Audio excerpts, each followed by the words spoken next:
Hey guys! 'Tirumala' series episode 2 తిరుమలకైతే వచ్చేసాము. మాకు allot చేసిన రూమ్ అయితే చూసేద్దాం పదండి. ఈ బిల్డింగ్‌లో 2 ఫ్లోర్స్ అయితే ఉన్నాయి. మనకు ఫస్ట్ ఫ్లోర్‌లో అయితే రూమ్ ఇచ్చారు. రూమ్ అయితే చాలా స్పేషియస్‌గా ఉంది చూడండి. మాకైతే 2 అపోజిట్ రూమ్స్ అయితే ఇచ్చారు. టీవీ ఇచ్చారు. బట్ మోస్ట్‌లీ అది యూజ్ చేయం కూడా. అంత టైం కూడా ఉండదు. ఇంకా ఇటు సైడ్ చూస్తే వార్డ్‌రోబ్ అండ్ వాష్‌రూమ్ అపోజిట్‌గా ఇచ్చేసారు. మాకందరికి 2 రూమ్స్ ఇచ్చారని చెప్పాను కదా! బయటకొచ్చేస్తే ఆ 2 రూమ్స్‌కి మధ్యలో ఇలా బాల్కనీ ఉంది. చాలా బావుంది. ఇంకా ఈవినింగ్ అలా ఈ కూల్ క్లైమేట్‌కి ఏదైనా వేడి వేడిగా అలా తినాలి ఆర్ తాగాలి అయితే అనిపించింది. బయటకొచ్చేస్తే టీ అయితే కనిపించింది. వేడి వేడిగా అలా బిస్కెట్‌తో టీ అయితే కలుపుకొని తాగేసాను. ఇంకా మనకు తెలిసిందే కదా! ఈ తిరుమలకి ఎప్పుడొచ్చినా, ఏ సీజన్‌లో వచ్చినా వర్షం అనేది ఉంటది. కూల్‌గా ఉంటది ఇలా క్లైమేట్. ఎక్స్‌పీరియన్స్ అయితే చాలా బావుంటది ఎప్పుడొచ్చినా.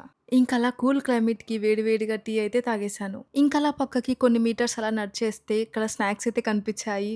Baby corn and mushroom Manchurian అవైతే తినేసాము. ఇంకా ఇప్పుడే రిటర్న్ రూమ్‌కైతే వచ్చేసాము. ఈవినింగ్ అలా చల్ల గాలిలో బాల్కనీలో అయితే కాసేపు స్పెండ్ చేసేసాం. మాకు అలౌట్ చేసిన రూమ్‌కి హైలైట్ అంటే ఈ వ్యూ అని చెప్పొచ్చు.